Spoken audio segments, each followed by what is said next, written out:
খেয়াল করবা, আবারও বলছি, দেখো যে এটা টোটালটা কি চক্র দেখাচ্ছে, কোষ চক্র দেখাচ্ছে। এই কোষ চক্রের মধ্যে এখান থেকে এই পর্যন্ত যে বিষয়টা দেখতে পাচ্ছ এটা হলো ইন্টারফেস পর্যায়, দ্যাটস মিন প্রস্তুতিমূলক পর্যায় এইটাই। আর এইটুকু হলো মাইটোসিস পর্যায় বা এম ফেজ দশা বা পর্যায় বলা হচ্ছে। তো এখানে দেখো ইন্টারফেস পর্যায় অর্থাৎ টোটাল কোষ চক্রটাকে যদি আমি এটা 100% সময়ের মধ্যে ধরে নিই যে 100% সময়, এখানে 100% সময় ব্যয় হচ্ছে, তাহলে এই 100% সময়ের মধ্যে 90 থেকে 95% সময় ব্যয় হয়। দেখো 90 থেকে 95% সময় কি হয়, ব্যয় হয় কোথায়, ইন্টারফেজের মধ্যে। মানে কি, যেমন তোমার ইন্টারমিডিয়েট পরীক্ষাতে এত সময় ব্যয় হয় না, তোমার লাইফের 2 বছরের যে লাইফ ইন্টারমিডিয়েট তার মধ্যে 90 থেকে 95% সময় তোমার 2 বছরের প্রস্তুতি নিতেই চলে যায়, পরীক্ষা দিতে মাত্র অর্থাৎ এমফেজ মাত্র সময় চলে যাবে কত পার্সেন্ট, 5 থেকে 10% সময় যাবে মাত্র। কত পার্সেন্ট, 5 থেকে 5 টু 10% সময় ব্যয় হয়, 5 টু 10% সময় কি হবে, ব্যয় হয়। ঠিক আছে, এখানে মাত্র 5 থেকে 10% সময়ের মধ্যেই এটা হয়ে যাবে এই মাইটোসিস কোষ বিভাজন। এখন আমি একটু আবার আসি তোমাদের ওই গল্পের মাধ্যমে বুঝে দিই, নিজেদের পড়াশোনার গল্পের আকারেই জিনিসটাকে আবার একটু বুঝে দিই। সেটা হলো, তোমরা খেয়াল করো বা দেখেছো যে ইন্টারফেস, যেমন তুমি ইন্টারমিডিয়েট পড়াশোনা 2 বছরের মধ্যে তোমাকে প্রিপারেশন নিতে গেলে স্যাররা বা কলেজ তোমাকে কিছুটা পরীক্ষা নিরীক্ষার মাধ্যমে তোমাকে কি করে জাস্টিফাই করে যে তোমার কি অবস্থা। তো সেই জাস্টিফাইটা কিভাবে, মানে ওখানে তুমি কি প্রস্তুতি কেমন নিয়েছো তার একটা কিন্তু আউটপুট আমরা বের করে নিই। সে আউটপুটটা ফার্স্টলি যে কাজটা করি সেটা হলো, যেমন ফার্স্ট ইয়ার যখন শেষ হয়, ফার্স্ট ইয়ারটা বার্ষিক পরীক্ষা নেওয়া হয়, মানে কমন পরীক্ষা যেটা হয়, আর অন্যান্য জায়গাতে অনেক অনেক পরীক্ষা, সেটার কথা আমি বলছিলাম বার্ষিক পরীক্ষা। এই বার্ষিক পরীক্ষা পাস করতে পারলে তুমি কি দিবা, সেকেন্ড ইয়ার উঠে যাবা। সেকেন্ড ইয়ার উঠে তোমাকে 2টা পরীক্ষার সম্মুখীন হতে হবে, একটা প্রি টেস্ট পরীক্ষা, একটা টেস্ট পরীক্ষা। প্রি টেস্ট টেস্ট এই দুটাতে উত্তীর্ণ হলে, এলাও হলে, তারপরেই তুমি কিন্তু কি করতে পারছো, ইন্টারমিডিয়েট ফাইনাল পরীক্ষায় যেতে পারছো। ঠিক একইভাবে এই গল্প বোঝানোর মূল উদ্দেশ্য হচ্ছে এটাই, ইন্টারফেস পর্যায়ে ঠিক একইভাবে 3টি ঘটনা ঘটে, 3টা চক্র, এখানে আবার 3টা ধাপ ঘটে থাকে। একটা দেখো, তারপরে কয়টা, এই যে 2টা, দেখো 1টা 2টা, এই যে, আর এই যে 1 2 3, মানে এইটুকু পর্যন্ত, অর্থাৎ আমি বুঝাচ্ছি যে এইটুকু পর্যন্ত একটা একটা দশা বা পর্যায়, এইটুকু পর্যন্ত একটা পর্যায়, আর এইটুকু একটা পর্যায়। এই পর্যায়টার নাম কি বলা হচ্ছে, এইটুকু পর্যায়ের নাম বলা হচ্ছে জি অন ফেজ। এটার নাম বলা হচ্ছে কি phase, G on phase, G on, capital জি, কিন্তু এটা জি, ক্যাপিটাল জি অন ফেজ। ঠিক আছে, আর এইটুকুর নাম বলা হচ্ছে কি ফেজ, এস ফেজ। এটার নাম বলা হচ্ছে এস ফেজ, এস ফেজ। এটার নাম বলা হচ্ছে জি2 ফেজ। একটা হলো এস ফেজ আর একটা নাম হলো জি2 ফেজ। যদি আমরা বাংলায় একটু বলি, এটাকে বলা হয় বিরাম দশা, অর্থাৎ বিরাম 1, সেই বিরাম হলো 1। আর এটাকে বলা হয় এস মানে সিনথেসিস, মানে সংশ্লেষণ দশা, এটাকে বলা হয় বাংলায় সংশ্লেষণ দশা। আর এটাকে বলে বিরাম 2, অর্থাৎ বিশ্রাম বা বিরাম দশা, বিরাম 2। এটার নাম বলবো কি দশা, বিরাম, এই যে দেখো বিরাম, বিরাম কত 2, বিরাম দশা কত 2। আচ্ছা, এখন যদি এইটুকু থেকে শুরু করে, অর্থাৎ এইটুকু, অর্থাৎ এই 90% 95% সময়টাকে আমি আবার 100 এ কনভার্ট করে নেই, তাহলে এখানে এই জি1 ফেজে কত পার্সেন্ট সময় যাবে সেটা আমরা দেখতে পাবো।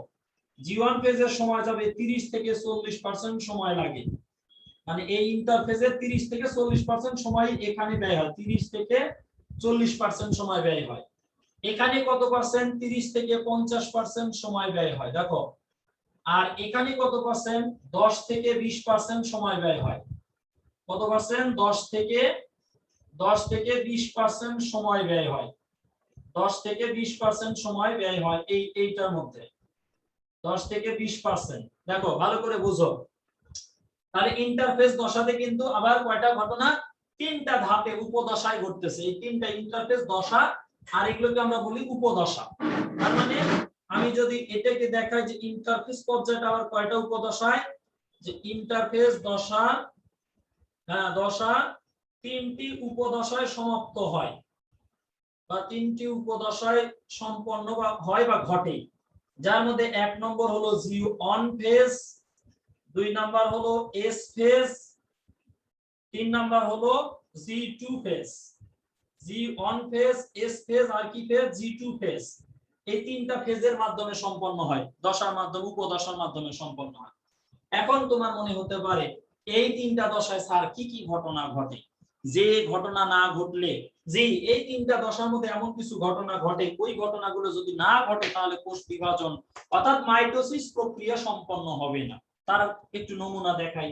যেমন জি1 ফেজের মধ্যে কি কি হবে, জি1 ফেজের মধ্যে যে ঘটনাগুলো মূলত বা প্রকৃতপক্ষে সম্পন্ন হবে জি1 ফেজের মধ্যে, তার অন্যতম বিষয়টা হচ্ছে যে এখানে কোষ বিভাজনে অর্থাৎ যে মাইটোসিসে যে অংশগ্রহণ করবে তার জন্য প্রয়োজনীয় পরিমাণ শক্তি উৎপাদন হবে।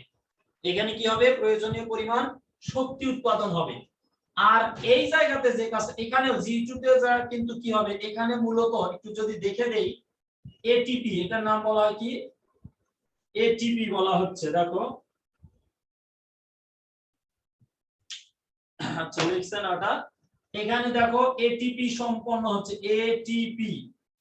এটিপি মানে কি, বায়োলজিক্যাল পয়েন্ট বা জৈব মুদ্রা যেটা বলি, সেই এটিপি উৎপাদিত হচ্ছে এই জি2 ফেজের মধ্যে।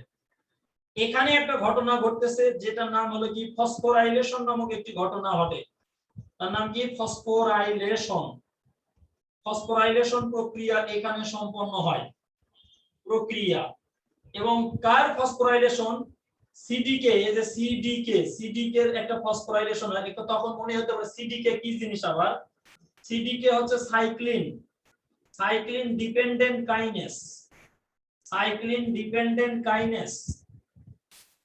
এটা একটা প্রোটিন, সাইক্লিন ডিপেন্ডেন্ট কাইনেস নামক একটা প্রোটিন। এটার এখানে ফসফোরাইলেশন প্রক্রিয়া সম্পন্ন হচ্ছে। দ্যাটস মিন আসলে ঘটনা হচ্ছে কি, যেখানে কতগুলো প্রক্রিয়া সম্পন্ন হয় জি1, কি বলে, জি1 ফেজ, এস ফেজ এবং জি2 ফেজে, যেগুলো স্টেপ গুলো কি করতেছে, ওই মাইটোসিস কোষ বিভাজনের জন্য যে প্রস্তুতি হয় সম্পন্ন, সেই প্রস্তুতির কাজগুলো এখানে সব হয়ে থাকতেছে। যেমন সবচেয়ে গুরুত্বপূর্ণ একটা কাজ যেটা হয়ে থাকে এস ফেজে, এই জায়গায় সবচেয়ে গুরুত্বপূর্ণ কাজ হয় একটা, সেটা কি হয় জানো, ডিএনএ রেপ্লিকেশন হয়, ডিএনএ রেপ্লিকেশন, ডিএনএ রেপ্লিকেশন হয়ে থাকে এই এস ফেজের মধ্যে, এই সংশ্লেষণ ফেজের মধ্যে ডিএনএ রেপ্লিকেশন। তোমরা জানো যে এই প্রথম অধ্যায়, এই প্রথম পত্রের প্রথম অধ্যায়ের মধ্যে ডিএনএ রেপ্লিকেশন সম্পর্কে পড়ানো হয়েছে, ডিএনএ অনুলিপন সম্পর্কে পড়ানো হয়েছিল। ডিএনএ অনুলিপন বা ডিএনএ রেপ্লিকেশন মানে কি, যে একটা মাতৃ ডিএনএ থেকে দুটো অপত্য ডিএনএ বা দুটো থেকে চারটে, চারটে থেকে আট, এইভাবে কি হবে, ডিএনএ সংখ্যা বৃদ্ধি পাবে। এখন তাহলে একটা কথা, কোষ বিভাজনের পূর্ব শর্ত, কোষ যে বিভাজিত হবে তার পূর্ব শর্ত হচ্ছে DNA replication. That's mean mitosis কোষ বিভাজন হোক বা মিয়োসিস কোষ বিভাজন হোক, তার পূর্ব শর্ত হচ্ছে ডিএনএ রেপ্লিকেশন হতে হবে। ডিএনএ যদি অনুলিপন না হয়, ডিএনএ যদি সংখ্যা বৃদ্ধি না হয়, তাহলে কোষ বিভাজন হবে না। ঠিক আছে, এই কথা মনে রাখতে হবে। তার মানে কি, ইন্টারফেজের যদি এস ফেজ অর্থাৎ সংশ্লেষণ দশা না হয়, সংশ্লেষণ দশা মানে কি, ডিএনএ রেপ্লিকেশন যদি না হয়, তাহলে ডিএনএ রেপ্লিকেশন যদি না হয় তাহলে কি হবে না, কোষ বিভাজিত হবে না। ঠিক আছে, কোষ বিভাজন হতে গেলে আগে ডিএনএ সংখ্যা বাড়তে হবে, ডিএনএ এর সংখ্যা না বাড়লে, কারণ প্রত্যেকটি কোষের মধ্যে কি আছে, অন্যতম বিশেষ বৈশিষ্ট্য ডিএনএ তার মধ্যে থাকতে হবে। ঠিক আছে, সেই বিশেষ বৈশিষ্ট্য হচ্ছে তার মধ্যে কি হবে, ডিএনএ থাকবে। সেই জন্য বলছে কোষ বিভাজনের পূর্ব শর্ত হচ্ছে ডিএনএ রেপ্লিকেশন। কোষ বিভাজনের পূর্ব শর্ত বলা হয় কি, ডিএনএ রেপ্লিকেশন। যে ডিএনএ রেপ্লিকেশনটা কোথায় হয়ে থাকে, কোষ চক্রের ইন্টারফেস পর্যায়ের এস ফেজ, মানে এস ফেজের অর্থাৎ এস উপদশা বা সংশ্লেষণ দশার মধ্যে ডিএনএ রেপ্লিকেশনটা হয়ে থাকে। তারপরে আসো জি2 ফেজের মধ্যে কি হয়, এটিপি প্রয়োজনীয়, কারণ এই কাজগুলো বা এই কার্যক্রম সম্পন্নের জন্য কি প্রয়োজন হয়, প্রচুর পরিমাণে শক্তির প্রয়োজন আছে। যে শক্তিগুলো আমরা বায়োলজিক্যাল পয়েন্ট বলে থাকি, জৈব মুদ্রা বলে থাকি, সেই জৈব মুদ্রা এটিপি, অ্যাডিনোসিন ট্রাইফসফেট, এই অ্যাডিনোসিন ট্রাইফসফেটের এখানে ব্যাপকভাবে প্রয়োজন আছে। এই যদি সম্পন্ন হয় তাহলেই তবে যে মাইটোসিস বিভাজনে অংশগ্রহণ করবে বা মাইটোসিস বিভাজন হওয়া সম্ভব, অন্যথায় মাইটোসিস বিভাজন হবে না, হবে না, হবে না। ঠিক আছে, তারও আগে আরো একটা, তারপরে আবার এখনই যে মাইটোসিস বিভাজন হলো তাও নয়, আরো একটা কথা আছে। সেটা কি কথা, সেটা হচ্ছে এইখানে খেয়াল করো, এই যে জি1 থেকে শুরু করে, দেখো এখান থেকে জি1 থেকে, এটাতে স্টেপ বাই স্টেপ চক্র, জি1 থেকে যখন কার্যক্রমগুলো সম্পন্ন হয়ে যাবে তুমি এস ফেজে যাওয়ার সক্ষমতা বা ক্ষমতা অর্জন করলে। এস ফেজে যখন ক্ষমতা বা কার্যক্রম শেষ হয়ে গেল, এই যে এস ফেজে যখন কার্যক্রম শেষ হয়ে গেল, তখন আমি সেখান থেকে কোথায় আসতে পারতেছি, জি2 ফেজে আসতে পারতেছি। দেখো জি2 ফেজে আমার আসার সক্ষমতা হচ্ছে। তার মানে এর কতগুলো ধাপ, জি1 ফেজ যখন মানে আমি জি1 ফেজ যখন ধাপ পার করতে পারছি, তখন এস ফেজে অংশ মানে যাচ্ছে। এস ফেজ যখন পার হয়ে যাচ্ছে তখন জি2 ফেজে যেতে পারছে। এই যে অবস্থাটা, অর্থাৎ আমি যদি এটাকে দেখাই এরকম, জি1 ফেজ থেকে এস ফেজ, জি1 ফেজ থেকে এস ফেজ, এবং এস ফেজ থেকে এই যে দেখো তীর চিহ্নের মধ্যে জি2 ফেজ, এস ফেজ থেকে জি2 ফেজ। দেখছো এইখানে যদি যাইতে হয়, তাহলে একটি প্রোটিন যেটা নাম সিডিকে, সিডিকে এর অ্যাক্টিভেশনের প্রয়োজন হয়। অ্যাক্টিভেশন মানে সক্রিয়করণ, অ্যাক্টিভেশন প্রয়োজন হয়। অর্থাৎ সাইক্লিন ডিপেন্ডেন্ট কাইনেজ নামক প্রোটিনের কি হয়, অ্যাক্টিভেশনের প্রয়োজন হয়। এটাকে বলে সিডিকে অ্যাক্টিভেশন। ঠিক আছে, জি1 থেকে, তার মানে কথাটা আবার বোঝো ভালো করে, যে জি1 থেকে শুরু করে, জি1 ফেজ থেকে শুরু করে এস ফেজে, এস ফেজ থেকে আবার কি জি2 ফেজে, এস ফেজ থেকে আবার কোথায় জি2 ফেজে যাইতে গেলে সিডিকে নামক প্রোটিন যেটা বলা হয় সাইক্লিন ডিপেন্ডেন্ট কাইনেজ নামক প্রোটিনের অ্যাক্টিভেশনের প্রয়োজন হয়। ঠিক আছে, এটা কিসের প্রয়োজন হয়, অ্যাক্টিভেশনের প্রয়োজন হয়, অন্যথায় হবে না। এবার আসো, এই তিনটা ধাপই পার হয়ে গেল। যখন জি2 ফেজে চলে আসলো, এই জি2 ফেজ থেকে এবার পার হয়ে কোথায় চলে আসবে, এই যে জি2 ফেজ থেকে চলে আসবে কোথায়, এম ফেজের মধ্যে। এবার জি2 ফেজ শেষ হলেই কি হবে, এম ফেজ শুরু হবে। মানে তোমার টেস্ট পরীক্ষা শেষ, ফাইনাল পরীক্ষার জন্য প্রস্তুতি, মানে ফাইনাল পরীক্ষা অংশগ্রহণ তুমি করে গেছো, টেস্টে উত্তীর্ণ হয়ে গেছে, সব হয়ে গেছে, তোমার এবার মাইটোসিস অর্থাৎ এম ফেজে তুমি অংশগ্রহণ করছো। তার মানে কি, যে জি2 ফেজ শেষ, কথাটা বোঝো, জি2 ফেজ শেষ, জি2 ফেজ শেষ হওয়ার সাথে সাথে কি হচ্ছে, ভালো করে বুঝো কথাটা, মাইটোসিস শুরু, মাইটোসিস শুরু। এখানে জি2 থেকে মাইটোসিসে, অর্থাৎ এটাও যদি বলি জি2 ফেজ থেকে, ফেজ থেকে কোন ফেজে, এম ফেজে, এম ফেজে প্রবেশ করতে গেলে একটি প্রোটিনের প্রয়োজন, এখানে একটা প্রোটিনের প্রয়োজন হয়, যে প্রোটিনটার নাম বলা হয় এমপিএফ, যে প্রোটিনের নাম বলা হয় কি, এমপিএফ প্রোটিনের প্রয়োজন হয়, এমপিএফ প্রোটিনের প্রয়োজন হয়। দেখছো, এটার জন্য একটা প্রোটিনের প্রয়োজন হয়। জি, সেই এমপিএফ প্রোটিনের পূর্ণ মানে হলো, দেখো এমপিএফ, যার ফুল মিনিং হলো maturation promoting factor, maturation promoting, বুঝো ভালো করে, maturation promoting factor, maturation promoting factor. এই এমপিএফ নামক অর্থাৎ ম্যাচুরেশন প্রমোটিং ফ্যাক্টর নামক প্রোটিনের প্রয়োজন হয়, তাহলেই সে তার সেই প্রোটিনের কার্যকারিতায় সেটা কি হতে পারবে, জি2 থেকে এম ফেজে প্রবেশ করবে, এবং এম ফেজে প্রবেশ করা মাত্রই এবার কি শুরু হয়ে গেল, মাইটোসিস বিভাজন শুরু হয়ে গেল। এটাই মাইটোসিস। এখন মাইটোসিস বিভাজনে আমরা যেতে পারব। তার আগে কিন্তু দেখো, মাইটোসিসে কেবল আমরা কিন্তু মাইটোসিসে চলে আসতেছি।